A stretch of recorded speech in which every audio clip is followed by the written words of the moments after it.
Judge Motok. Thank you very much, Mr. Kaufman.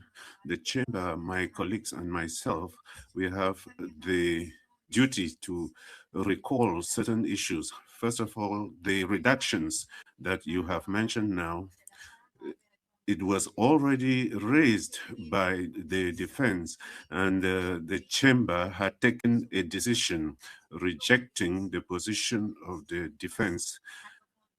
The number of the decision is 388. And I should say that the quality of arms is ensured because the defense has access to the redacted information.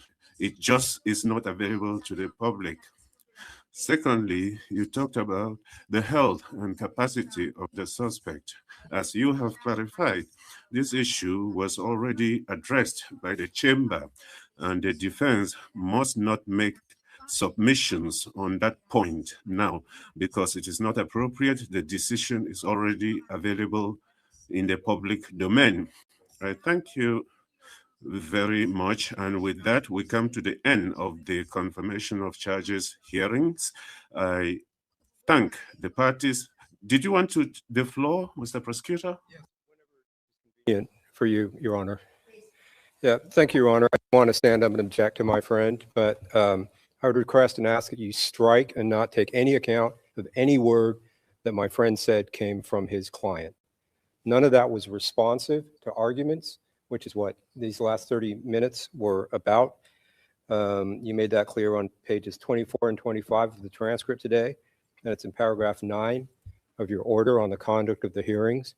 Second of all, my friend can't testify for his client or make a speech for his client. That's governed by Article 67H. If he wanted to come here, he didn't want to come here, he could have come here and talked about whatever he wanted to, but he chose not to. Mr. Kaufman's conveying this. He's been complaining about hearsay all day. It's not reliable, but beyond that, if Mr. Duterte wants to speak to the court and speak to the gallery, he should come here, request to make an unsworn statement. He shouldn't do that through his counsel. So I ask that all of that be given zero weight whatsoever in your determinations. Thank you. Thank you, Mr. Prosecutor. You want the floor again, Mr. Kaufman? Madam President, but I do believe that the defense has the right to respond. Wait. Yes, says Judge Motok. I say to Mr. Nichols that this was not testimony. It was pure an explanation for him not coming to the hearing. He has the maximum respect, obviously, for your honours, but he has his arguments, which we shan't repeat here once again. They were all set out in a way, but that was not testimony, I assure you, Mr. Nichols. Merci. Judge Motok, thank you very much. Now the bench will withdraw to deliberate, and we will render a decision on the confirmation of hearings within 60 days in accordance with the instruments, the provisions. We will come back to this court for a hearing on Mr. Duterte's detention. Court is suspended. Okay? Seta ulit si umaga closing arguments or ibata. Closing arguments na ni Kaufman. Okay? Sinabi niya. Nadinig niyo naman, di ba? Kaya lang i-analyze na lang natin, di ba? Ang sabi daw niya, yung mga speeches ni Duterte alone ay insufficient. Insufficient siya para ituloy ang hearing. Kumaga, dapat confirmation of charges dapat sabihin ng Honorable Court, walang ebidensya. Huwag nang ituloy. So, sinabi niya, yun daw, kumaga, taken out of context na naman daw siya na para bang lahat na nang galing sa bibig ni dating Pangulong Duterte, lahat ay mali o kasinungalingan. Ang ibig niya sabihin, lahat ng speeches niya alone ay insufficient. So, lagi niya sasabi na walang connect, walang link sa mga patayan yung speeches ni dating Pangulong Duterte. So, kung walang link, o di parang walang ebidensya. So, wag mag-rely sa mga kayabangang speeches. So, lagi niya sinasabi na ang mga akusasyon ng prosecution ay hearsay. Diba? Puro sabi nito, sabi ganyan, balita ganyan, at walang nakitang pinapatay or pinatay si dating Pangulong Duterte. Eh, sabi niya, bilang abogado, syempre, tatayuan ko ang aking kliyente. Nandiyan ang ipapakita niya, kailangan ng due process, fair trial, diba? At presumption of innocence. Eh, mga ka-clear, oo naman, hindi naman kinakalimutan yung presumption of innocence na yan sa mga criminal cases. Alam na natin yan. Pero hindi dahil sa may presumption of innocence, tatanggalin mo na yung hearing. Presumption of innocence naman yan tapos na hearing. Parang gano'n, di ba? Ang presumption of innocence, huwag siya elitist kasi presumption innocence yan eh. Parang gano'n, di ba? Kailangan, hindi makalimutan ang presumption of innocence. Sabi niya, sabi pa daw ni Attorney Andres, di ba, na parang millions of people have been converted into a bloodthirsty community. Diba? So, hindi daw ganun kadami. Insult daw yun sa Filipino nation. Diba?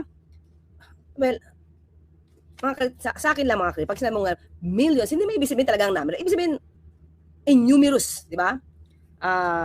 Part of the community have been converted into that. Kasi, in-encourage niya. Sabihin mo na lang kahit na, sino ba involved? Sabi dito, police and non-police. So, madami. Yun. Hindi naman ibig millions of people of the country. Hindi naman ganun yun. Diba? And, sabi daw nila, mga political speech lang daw yung sinasabi niya. At fortunate daw na nagre-review yung korte. So, ang mga witnesses daw, ito lang nalista ko, mga claim, hearsay, conjecture, maghahaka-haka, gawa-gawa, conjecture, ano ba sinabi niya, conflicting evidence, lack of support, kulang ang ebidensya, lack of knowledge, lack of, yung link, wala daw, lack of support, ano ba isa, not enough, parang they are not enough na sabihin na si Pangulo, dating Pangulo, Duterte, i-destroy niya yung mga kababayan niya. Yan, ha? So, ito lang naman mga summary sinabi niya, no? Tapos, hindi maintindihan yung sulat ko tuloy. Okay. Pero, ang nawala ang antok ko, mga ka-clear, kasi biniring up niya ulit yung mga issue ng jurisdiction. Tapos, kinuwento niya, ito alam ko saan patungo ito eh. Biniring up niya yung jurisdiction, at sinabi niya pa na yung kondisyon, physically, mentally, ni dating Pangulong Duterte. Sinabi niya, maraming taong sumusuporta, pinakita ng mga anak niya, yung mga pictures ng mga people na supporting the former president, may mga naglalagay ng bouquet of flowers, merong mga cards, sako-sakong cards. So, mga clear, doon, makikita mo, saan yung balak ni Kaufman. Tapos sasabihin niya, hindi daw political speech yung ginagawa niya. And for whose favor yung ginagawa niya, itong speech niya, na hindi na ito kasama. Ba? Itong bakit hindi nakapunta si dating Pangulong Duterte, hindi siya umaten, pero may sinasabi siya na konti, may paawa epekto mga. May paawa epekto. Inausap niya, parang isang minuto lang, right? Ang ilang minuto lang, hindi na siya excited, mapakinggan. Diba? We have to fight for you. You have been accused of murder. Ganon. So, after that, diba? Gusto niyang ipakita, hindi sa court, actually, sa viewers. Sa viewers. Kung ano ang sitwasyon, physically, mentally, health-wise, ni dating Pangulong Duterte. Diba? Ang kinikater niya dito, sa akin pagkakaramdam, hindi court. Yung mga supporters, yung mga Pilipino na maaaring mabilog-ulo. Diba? Imagine mo, yung dati niya suit na nandiyan pa, parang loosely fitted na, parang ganun yung sabi niya, di ba? So, ibig sabihin, pumayat, di ba? Nakita nyo yung paano niya isway ang kwento pabor doon sa mga na yung mga ibang Pilipino na naghihintay sa labas. Na pag naisip yun, kawawa naman. Diba? Pati daw yung mga, pati yung mga supporters, pinakita yung mga larawan. Yan. So, inobjekan yun ni attorney, tama ba, Nichols ba yun? I forgot the name, basta yung attorney sa prosecution. Diba? Sabi niya, yung mga sinasabi sa'yo ni Duterte, hindi yung dapat part dito. You should not be testifying for him. If he wants to come and appear and testify, diba? Siya dapat. Hindi ikaw, lawyer. Diba? Parang gano'n eh. Papuntahin mo yan dito if he wants to talk. Oh. So, ito pang sabi ng prosecution bago nagtapos ha. Hindi ko alam kung maniniwala kayo. He murdered no one. He murdered no one. And, ang prayer niya is, let him return to his home. Ha? Para yung mga nalalabing oras niya, spend na lang niya doon sa Davao, ha? In peace. Paawa yun, di ba? Hindi na siya yung legal eh.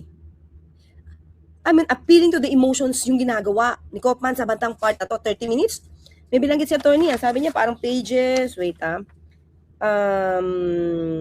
pages, dalawa yata, 24-25. Pinapa-strike out niya. Diba? Sabi ng attorney, yung mga sinabi mo sa page na to, dapat may stricken off the record because they are not, syempre, hindi siya under oath. Those words that came from his client's mouth, dapat na-erase. Diba? If he cannot testify through his own lawyer. Diba? So, ang sabi naman ni Kaufman, hindi naman daw siya nagte-testify for his client. Syempre, ganon. Sinasabi lang daw niya yung kondisyon, kliyente niya. Pero, ang sabi ni Judge Muto, sabi niya, dalawa issue eh. Diba? Yung tungkol sa mga redacted, kasi parang sinisisi niya hindi naging maayos, kompleto ang aming pagsasalita, kasi may maraming redacted na hindi kami pinayagan. Naninisi kasi yung dating. Diba? Dahil hindi namin masabi yung mga redacted na mga names, redacted issues, or date, or whatever, kung ano man redacted. Hindi namin makumpleto yung aming sinasabi, yun yung una niyang issue. Pangalawa, sabi niya, yun nga, yung mental capacity, health, ni dating Pangulo Duterte. Binanggit niya rin. Nataliwas doon sa findings. So, mga kaklitin nyo yung style ni Kaufman dito, gusto niyang sirain, alam niyo yun? Nakikita nyo? Gusto niyang sirain yung integridad ng ICC. Na parang gusto niyang palabasin sa tao. Sa tao na to, na hindi fair to eh. Hindi fair ang ICC. Yun ang gusto niyang palabasin. Kasi hindi kami pinayagan ng ganito, hindi namin naayos ang aming mga statements kasi madaming redacted na hindi kami pinayagan. Tapos, mahina na eh. Si Duterte, payat. Yan, di ba? Ano sabi ni Judge? Kinall out siya. Kinall out siya. Yung tungkol sa pagsasabi mo na merong issue doon sa mga redacted, na pagkasunduan na ito, na desisyonan na ito. Di ba? Ikaw may access ka doon sa mga redacted na items. Pero alam naman natin na hindi pwede, parang gano'n eh, napagkasunduan na ito. So, pero bakit? Sinasabi. Diba? It's more on, una, for me ipahiya niya yung ICC sa mata ng iba, na hindi niya sinasabi na na-decision na to, na nagkasundo na sila, na dapat hindi mabanggit ito. Never niyang binanggit sa kanyang closing arguments. Until kinall out siya. Pangalawa, yung health. Sabi ni Judge, na-decision na yan. Diba? Alam na natin kung anong findings dyan.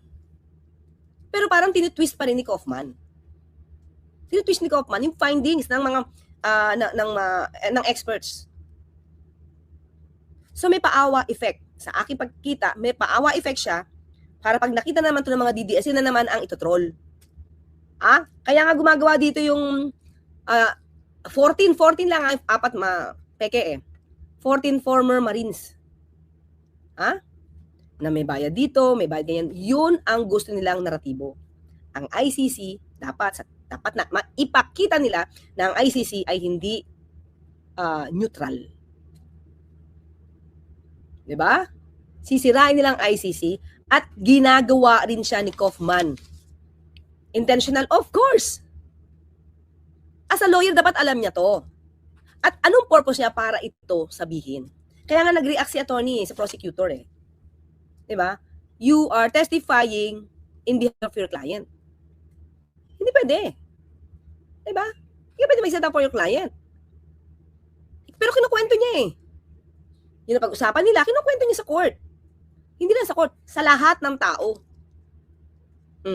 Tapos ang gusto na lang, sana magkaroon siya ng katahimikan, makauwi lang siya sa kanyang tahanan sa mga remaining days of his life. Yun. So, gusto niyang,